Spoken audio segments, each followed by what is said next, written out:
Hello, welcome to everyone who's joined the webinar so far. I'm Laura Broderick from the Building Centre, so just going to do a quick introduction before we get started on the main content. Yes, we've got a few more people joining, so that's good. So numbers are going up, so fantastic that you could listen in today. The webinar, The Mass Timber Strategy and Design, A Vision for the Phoenix, is part of our New Homes and New Ways programme that's all about collaboration and innovation through modern methods of construction. And that's a programme that we at the Building Centre have been co-curating with the Housing Festival, and includes the exhibition in our venue on Store Street in central London, which you're welcome and invited to come and see if you haven't already. That's open as a public exhibition until the 28th of February. We've also been running this webinar series, and we're delighted we've got this one today, and we've got 2 more to follow. And we've also got a fantastic summit, a 2-day conference programme happening in the Building Centre on the 12th and 13th of February. And you can book your tickets for that on the Building Centre's website or on the Housing Festival's website. So yeah, we are very much sort of talking about new housing and looking at solutions to the housing crisis and how that can kind of come into play with materials and the built environment sector coming together to develop new proposals and new options, not just for housing, but good for the planet and good for places in the future. So I think the Phoenix, the site in Lewes that we're going to hear about today, is something that I know especially the architectural community have been following and have got kind of high hopes for in terms of its design and its sustainability. So I'm really pleased that we've got Tom Lewis of New Works and also Andy Tugby today from Human Nature discussing the timber strategy for it and what it's setting out to achieve and how it's going. I'm sure there'll be lots of questions from you as our audience. The way to put your questions today is through a Q&A chat box that you should see in your webinar screen. And we'll be putting those questions to Tom and to Andy after they've both finished presenting.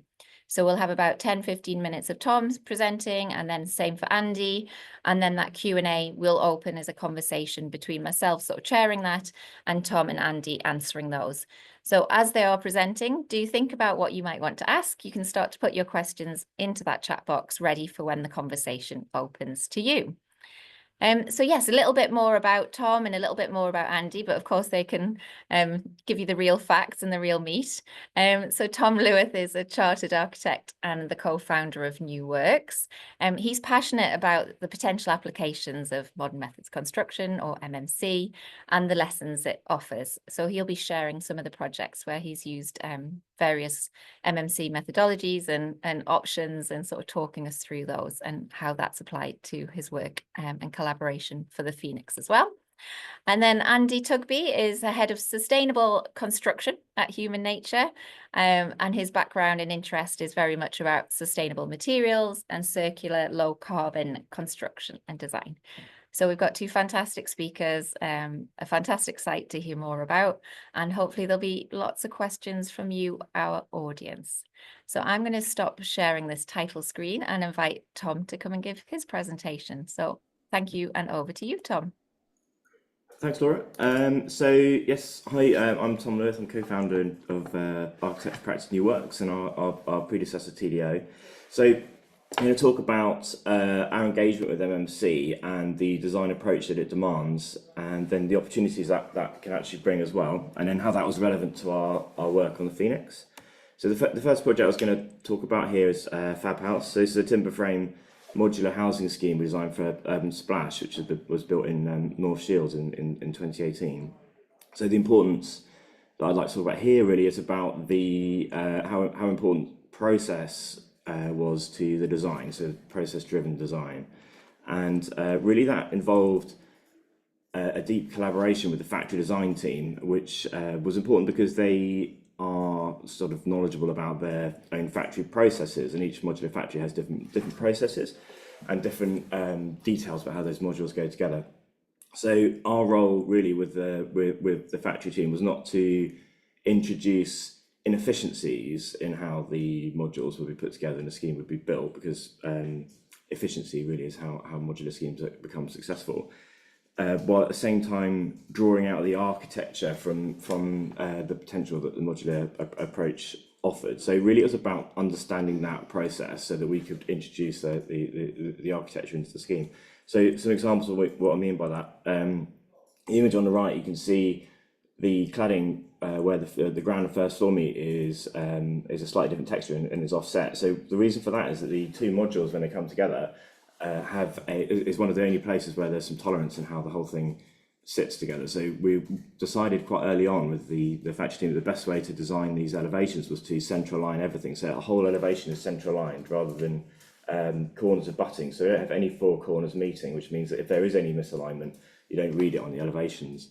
But that also meant that we produced quite a sort of unique elevation across the street, because as the building's handed, the central alignment really kind of comes to life.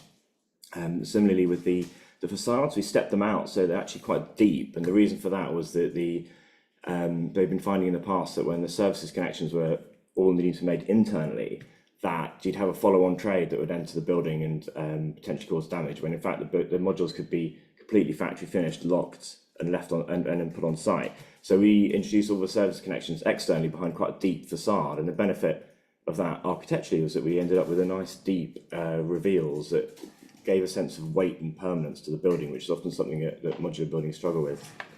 And then internally, we were able to explore the other opportunities that sort of precision engineered factory-made homes offers. So the image on the right there, you can see there's it's quite an interesting thing about how modules sit together. So you have a ground and ceiling cassette that forms the module, and then when the next module comes on top, the ceiling cassette of the ground floor module is actually redundant. So rather than cover that ceiling, we pulled all the finishes off and were able to increase the ceiling height by a couple hundred millimeters, and then all this extra detail and floor to ceiling height and fabric was on show. And all of that is possible because the way that the timbers all go together in the factory is so precise anyway that detail exists. And so we did the same thing on the stairs and say, let's not like run any finishes for it. The way that it goes together is so precise and so beautiful that we should just leave all this as a face finished material. So we're able to take advantage of all this fabric detailing in the fabric that was already there, and show that as kind of free detail in the building, which reduced the cost of it, but also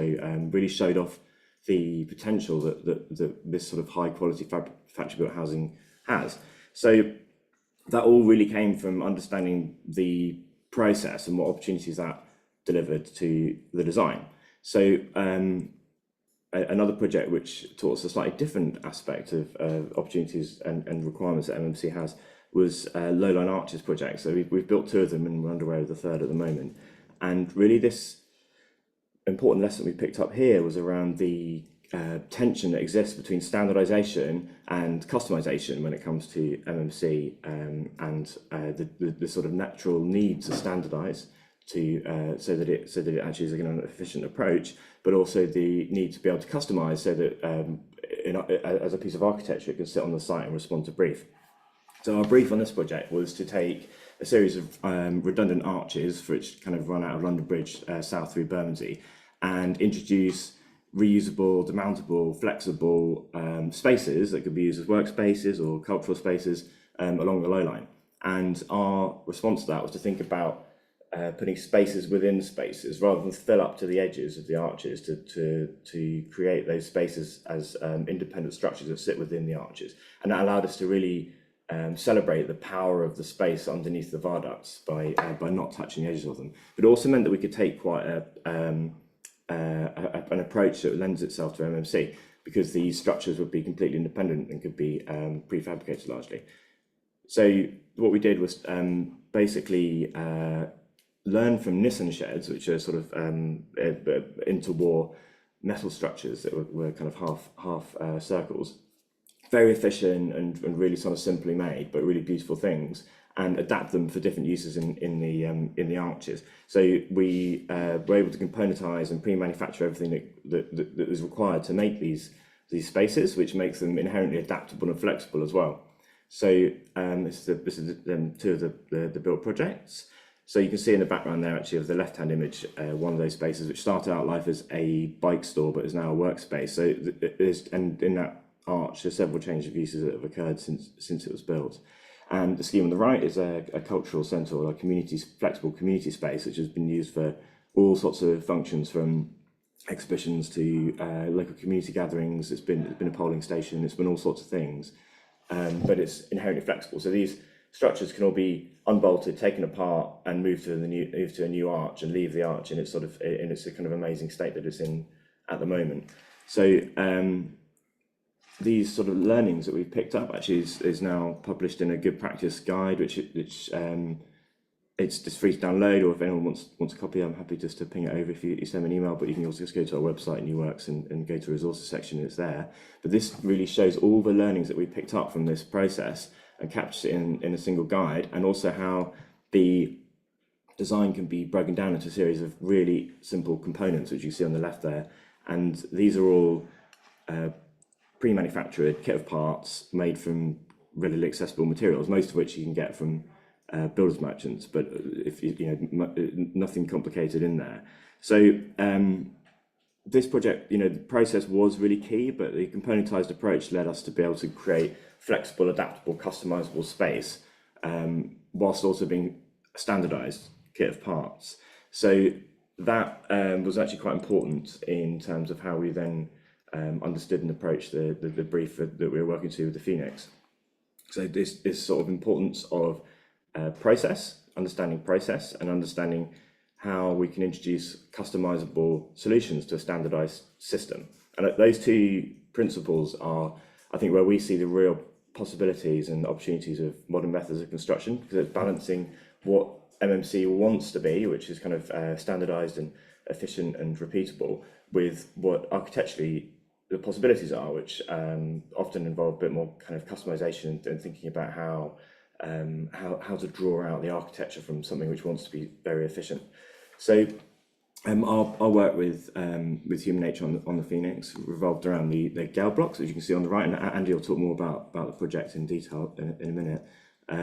Our work on the Gale blocks really focused on how do we introduce an MMC solution which is relevant to the site, because it was a high performance, high quality, low impact and mass timber scheme that could be used to take advantage of bio-based materials, and do that in a way that reflected human nature's principles. So human nature's principles include certain key thought processes, such as raw and craft, which is about standardized and customizable sort of balance, strong, robust and adaptable structures, and build and design, which is about understanding how we build and dismantle buildings in order to design them in the first place. So very closely aligned to the idea of thinking about process, which I was talking about earlier, and how we design buildings.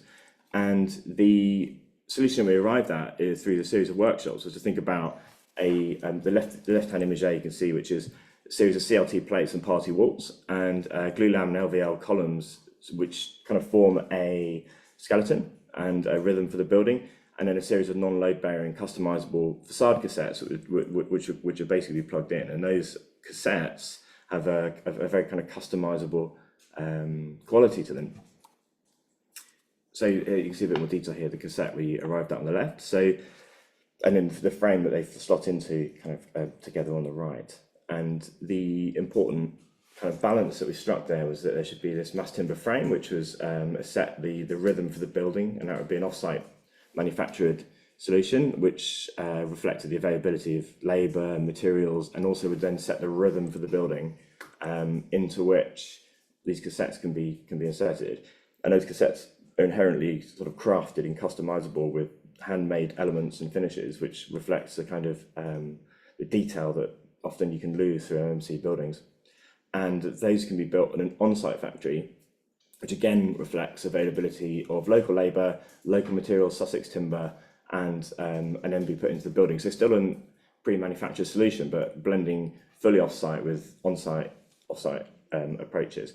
So that was how we were able to take the learnings of process-driven and standardised and customisable approaches to MMC and apply them to the Phoenix, which I think Andy's going to talk about in more detail now. So I'll hand over to Andy. Hi Tom, thank you for that. I just cut out about 8 slides of what I was going to talk about, which is fantastic. But so if I just start with my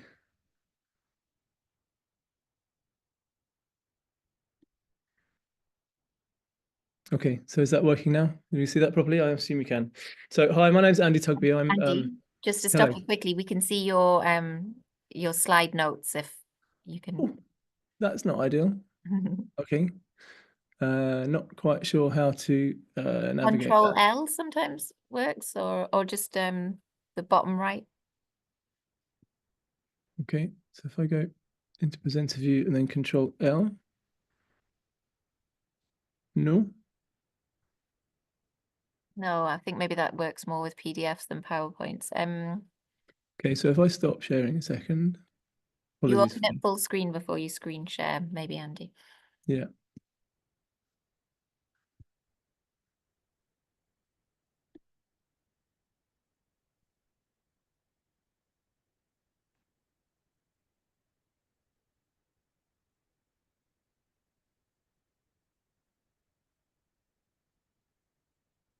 So yeah.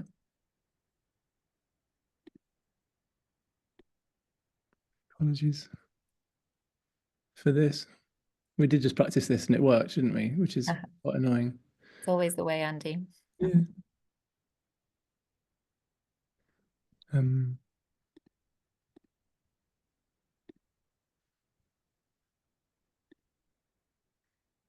So if I try this,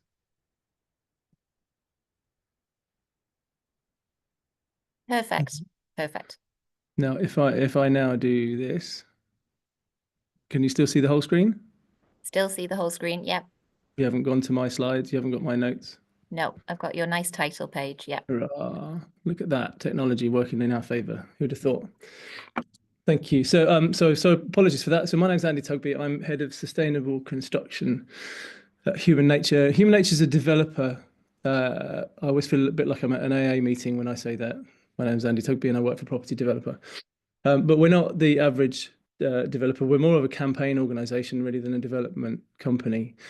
The background of the company is that the CEO and the chairman are ex-direct CEOs of Greenpeace, and that's the sort of the place that we come from as a company. We're a developer that doesn't often so a lot of developers now claim to promote sustainability, but our approach is slightly different in that we see development as a methodology that you can use to deliver sustainable outcomes.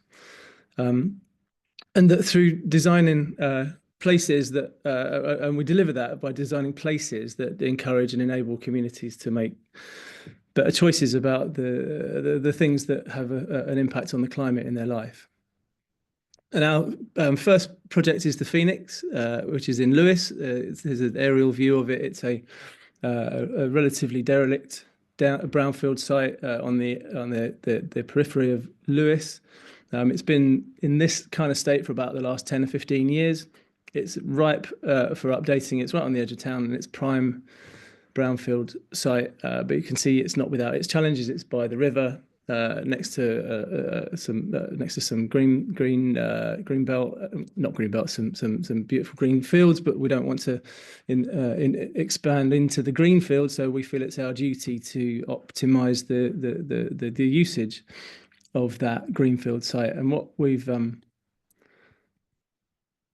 what we've developed, the Phoenix is a plan to build predominantly residential scheme on the site, which we think makes the most use of the land. Now, as I said, we feel that development is a way to deliver sustainable outcomes, and one of those for us is the way that the buildings are built, which is predominantly what we're here to talk about today. But there are other elements as well.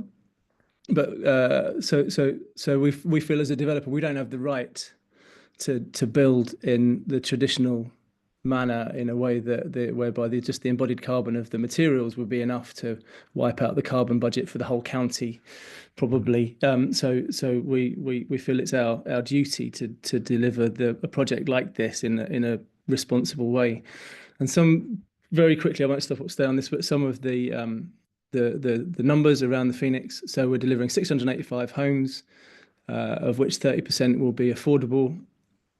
There's a bunch of jobs, loads of money in the local economy, and crucially, we're also the fact that we're delivering and we're developing at this scale, it allows us to do quite a lot of things that smaller scale development doesn't allow you to do. So, for instance, we can address the other issues around sustainability. So we can address how where and how people get their energy and their heat, and we can also look at how they get around. So our co-mobility strategy is probably for another presentation, but it's equally important to us, as is the way that the buildings are built, so that we can promote kind of shared convivial lifestyle with focuses on localism and circularity.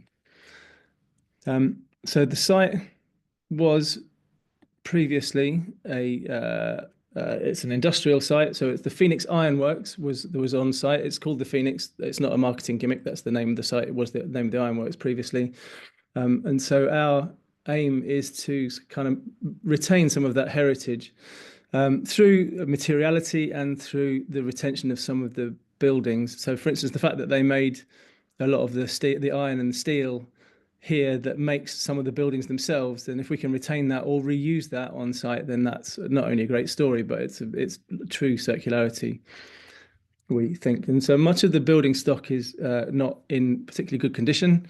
It's not really usable as buildings. So our approach to buildings is that if excuse me, so that if we can't keep the building itself, then we will reclaim as much of the materials as we can in order to put back into the economy. So we've got a strategy for reusing all the steel and reclaiming and reusing all the bricks. The asbestos roof's obviously something that's much more difficult to reuse. But when there's a building that is in good condition, so here we have one of our buildings, we plan to repurpose that as a community. There are 2 or 3 buildings that we're keeping on site, so they'll be repurposed and reused for community uses. Obviously, the structure will be retained, but the skin will probably be upgraded to kind of sort of 21st century materials. And in terms of the new build, so this doesn't want to switch to the next slide. So there you go. So so predominantly the scheme is new build. We're designing to what we call a gentle density. So that's a scale that makes most use of and maximizes the potential of a brownfield site, while also retaining a sort of human scale. So we think 5 stories is quite a good size. So Tom mentioned before the Gale block. So this is a block. It's a courtyard block, which draws heavily on the influence of Jan Gehl, the urban designer who arguably has designed the most effective and most successful community building courtyard blocks in Copenhagen. So we've blatantly nicked all the best bits and designed to build a couple of courtyard blocks that take the best learning and design and show those buildings in a kind of 21st century model. But the thing is that Tom started to talk about is how we construct those buildings. Now Tom made a much more eloquent assessment of that than I would be able to. So I'm not going to go too much into the detail, but we did carry out an exercise where we worked out how we would build the courtyard blocks. And what we've discovered since is there is a scale at which the system that Tom mentioned is more appropriate. And when you're building a larger scale, so these courtyard blocks are a sort of 100 and 120 units in total, 5 stories. So when you're working at that scale, then that mass timber structure with the wall cassette panels is a good is the optimum solution. In the blocks that are slightly smaller scale, so the drawing on the left is a block. It's a section from parcel 1, which is the first block that we're likely to bring forwards, and that's about 45 units. And at that scale, the CLT, the mass timber option, may not become the favoured system, but the principle is probably the same, in that you can rather than using mass timber, the parcel 1 is designed with a more traditional stick frame construction. But again, the principles are the same. You create a a skeleton. Your superstructure rather of the building is the one that does all the hard work. But in the case of Parcel One, that's a more traditional stick frame superstructure. And I'll come back to that a little bit in a later slide. But one of the reasons that that's important is we did quite a lot of work with Whitby Wood, and because the thing that's important to us, we're not solely looking at embodied carbon. We look at, obviously we have to look at operational carbon, which we think is pretty much a given these days. You should be able to, anyone should be able to design a building that is pretty much operational net zero. Although again, there's I could do a whole other presentation on that. And obviously the embodied carbon of the material is important, but also so is the material efficiency, which we've discovered that through doing a lot of work with Whitby Wood engineers, that actually a traditional stick frame construction is much more materially efficient than a mass timber frame, and which in turn means that you get a much better embodied carbon figure, because you don't just as long as you're not including sequestration, then it doesn't it's not the case that more timber equals better performance. So it's important to us that the buildings are materially efficient as well as operationally and carbon efficient. And to build a bit on what Tom said about the structure, so the principle being that there will be a skeleton, a superstructure that does the hard work of holding the building up, that allows us to build our external wall cassettes as a system which can be manufactured off-site or near-site or on-site, depending on the conditions. And we can prioritize using bio-based construction throughout. And the important thing with this, I think, to mention is the fact that we've been engaged with fire engineers from the very start of our design process, so that we're certain that what we choose to design is able to be delivered. It also gives us the opportunity to look at where our timber comes from.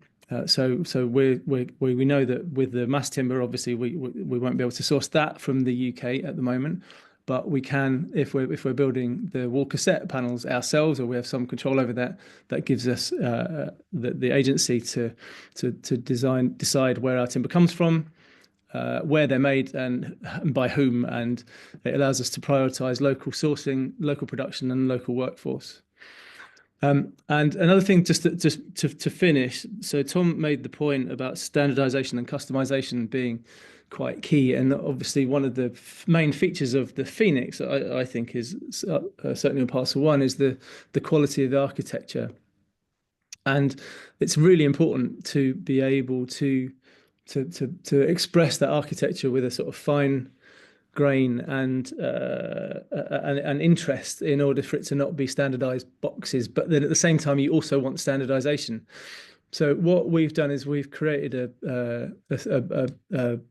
what we call the build and design playbook, which Tom touched on briefly, and it sets out a series of principles that get baked in as kind of design guidance for architects, in order to ensure that materiality, so the energy, carbon, and material efficiency is kind of baked in from the start. But and it actually allows quite a lot of design freedom for the architects, while at the same time, obviously maximizing design quality, allowing for fine grain architecture, and maximizing standardization and increased efficiency.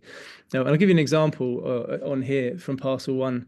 One of the principles of the build and design playbook is that for this particular scheme, the party walls are the supporting walls, and the joists span across the party walls. What that does is that allows you to minimize your span lengths, and so you get your material efficiency. It also makes the additional benefit of making the spaces themselves fully customizable and adaptable over the lifespan of the building. So we think over time it will reduce material usage if people want to change and move around the specific design of the spaces within their apartments, and also so as well as that adaptability, so one of the other aspects about that is that if you've got the one of the other features of the design and build playbook is that if you have following the same principle, if you have setbacks on higher floors, then those setbacks have to go from party wall to party wall. So there needs to be full width setbacks in order, again, to make sure you're not doing any abortive supportive work below. And if you follow those principles with a bit of added push pull, you can create really interesting architecture, which has inherent standardization within it. And so here we see that in practice. So these are some of the sketches of Parcel 1. And by implementing the principles as principles rather than as rules, then it allows the architect the freedom to create something that we think is still really interesting. And what it delivers. So here's a view of of Parcel 1 as it's seen, and that block of interest is actually based on only 5 building typologies over a block of 45 dwellings. So and there you see it from the river, from the footbridge looking back along the river, the Phoenix from the corner. So I'm going to stop there. Thanks, Andy. And Tom, if you're able to come back on, that would be fantastic. And such a good image to end with, that sort of vision of looking at the site. I mean, it's very sort of powerful and evocative, isn't it, as a kind of a new place. So thank you for sharing the presentations and ending on that note. And so just a reminder to anybody watching, you can put your questions to Andy and Tom in the Q&A chat box. So please do. And if you want to address it to a particular person, please put Andy's name or Tom's name, so I know then who to fire it towards. But just to get started, you obviously both talked a lot about that kind of play around standardization and customization, and you also both talked about guidance rather than necessarily set rules, but that being useful. With that good practice guide, Tom, that you said New Works had produced for another project, and then obviously the design and build playbook for this particular Phoenix site, how do you feel that open source knowledge or that sort of setting of principles will help with new housing and will help us do better, I suppose? Like, I suppose, just do you have any kind of thoughts on that? Which yeah, Don't know. I can Yeah. quickly first, if that's all right. Yeah. So the good practice guide we talked about was actually obviously it's not a housing project, but it's sort of how do we the purpose of it really was to capture like all our learning in how to apply what's essentially an MMC project to a site that you wouldn't sort of necessarily go to with it. Yeah. And then what the kind of edges of that look like and the constraints and opportunities, and then just sort of handing all that over really. I suppose like it's not the purpose of that document is less about how do you replicate what we've done. It's more intended as a document that sort of does a lot of that, covers a lot of that groundwork to start off with. Like what are the kind of issues you're going to face and how might you overcome them. And I think like from the perspective of trying to get MMC more widely adopted, it can be difficult because I suppose like from our experience, almost every client wants to explore it, but there's so many exit points along the way to actually committing to doing it and actually building in that way that one of our motivations there is like how do we overcome that, or how do we like flag those in it straight up and start to sort of encourage them at a really early point. And I know that Andy mentioned about working with fire engineers really early on, and it's obviously critical with mass timber, especially with resi, that's something that happens. But yeah, with the railway arches, there's infinite issues there that fall outside of the usual statutory challenges because it's not normally much of a planning issue, but it definitely is a freeholder like license to alter issue that you're going to encounter, and it's not really like whether there's a problem, but it is the fact that we've got a massive piece of infrastructure going ahead that you need to be kind of mindful of. So there are these kind of quite sort of idiosyncratic constraints that you sort of come up against in that case, that we thought like actually we've gone through this, we should capture it and share it, and then hopefully the opportunity to not abandon an MMC approach is one that can be taken. Yeah, and was that on your practice's own time then to do that good practice guide? Were you very much So they were part of the client's commission. Yeah, so it was for the low-line partners who have like a kind of an agenda to really promote cultural and community hubs along the viaduct, and they Okay, commissioned the project and really wanted to be able to share any learnings that came out of it, which has right. been a really kind of positive thing. Yeah. Yeah. And Andy, what about you, just on that sort of point of the playbook and sharing knowledge and guidance? Yeah, I think I think that it's at our. Yeah, we really believe in open sourcing as much as possible. I mean, we haven't, like I said about the Guild block, we've taken inspiration from everywhere. You know, we pride ourselves that we haven't invented anything at the Phoenix. Mm, We've just kind of curated a lot of the best practice that's out there already. And in terms of the learnings of the building design playbook, there's not a lot in it that isn't somewhere else. okay. Not that we've taken it from somewhere else, but you know that having kind of written it and then looked outside at other publications. There's bits and pieces of it all over the place, and we've kind of obviously there's quite a lot of original work that was done by Whitby Woods Yeah. as the research behind it, but the principles of how to are not that difficult to get your hands on already, I think. But so we would be really keen to open source our building design playbook once we've refined it and kind of specificized it, if you like, if that's a word.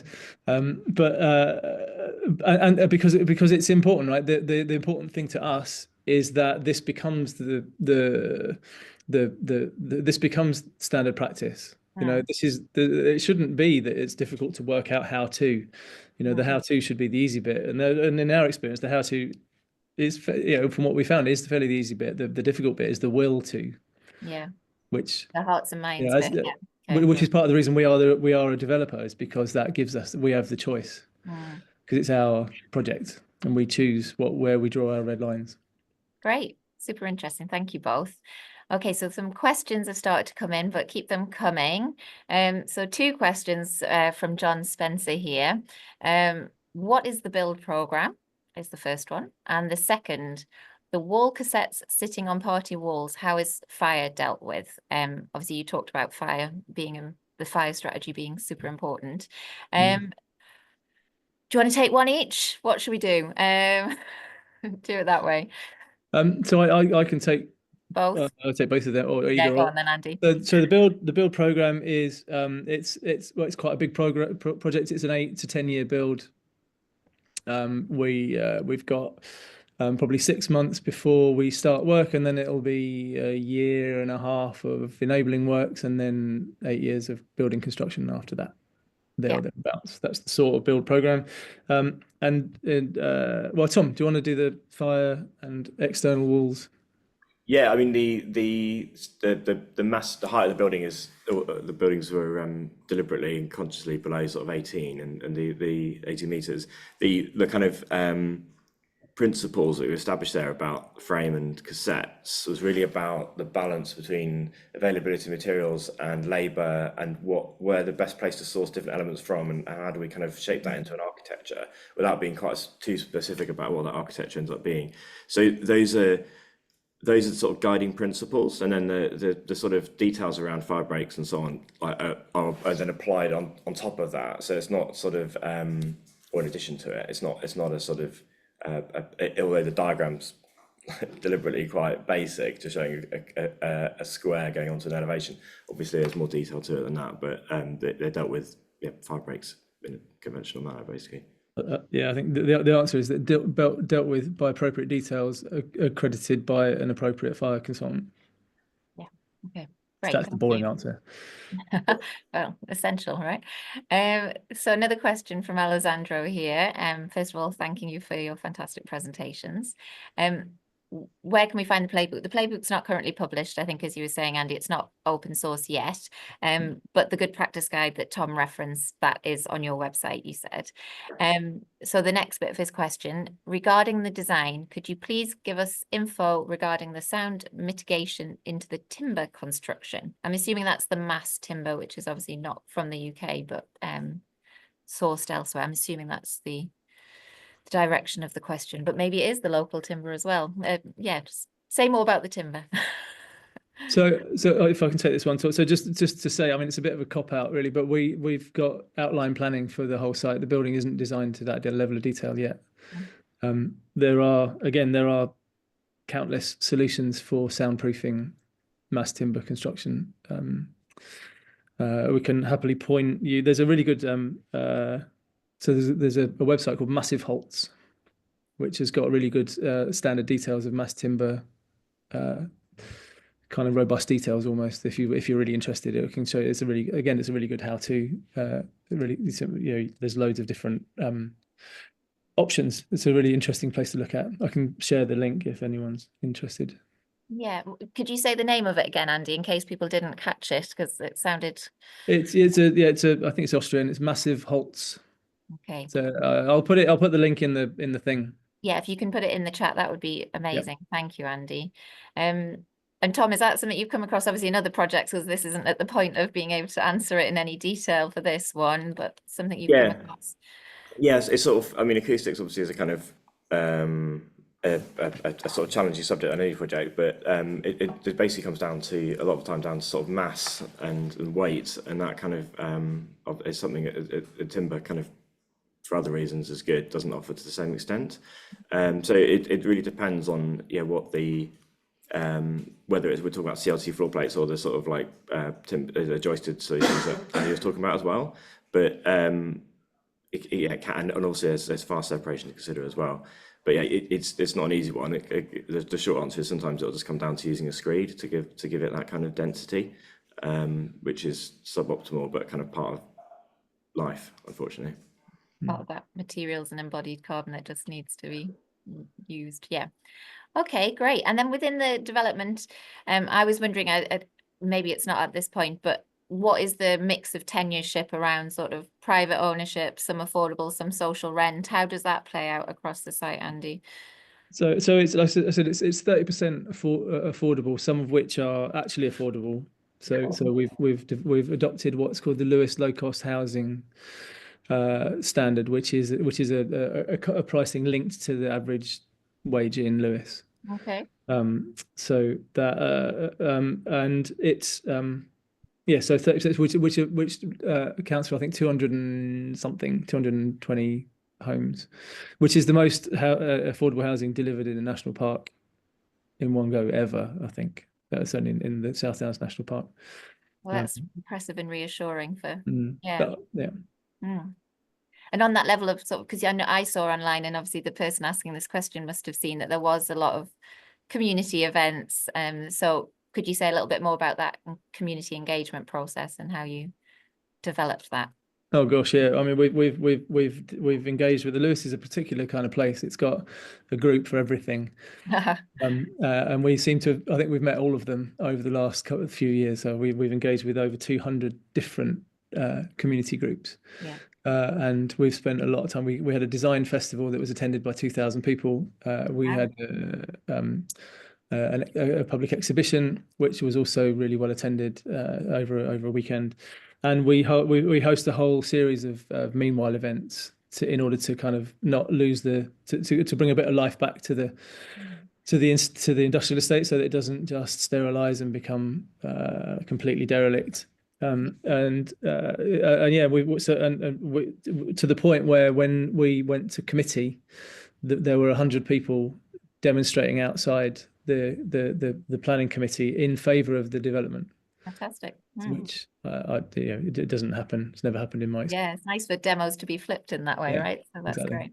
Well, one thing I just quickly add, I can't take any credit for it at all, but the design access statement for the project is amazing, and it's got to be the best design access statement I've seen. But it goes into lots of detail on this subject. It's really interesting document, and in itself like an amazing resource, which I think would answer a lot of the questions. Yeah, I'll pop the link to that in the chat as well. Great. Amazing. Well, thank you both. Excellent presentations and discussion afterwards. So appreciate you giving your time to support the New Homes and New Ways programme by the Building Centre and the Housing Festival. And thank you everyone for attending, and for those of you who asked questions, that's much appreciated. We do have 2 more webinars coming up, one on the 6th of February and another at the end of February. So if you want to join those, you can book for free for those lunchtime webinars. And just a reminder, the exhibition is open Monday to Friday in the Building Centre on Store Street, Central London, and the Summit Days days are the 12th and 13th of February, and you can get your tickets for those. So yeah, just final goodbye from all of us, and thanks everyone for being involved today. Take care. Bye. Right. Thank you. Bye-bye. Bye.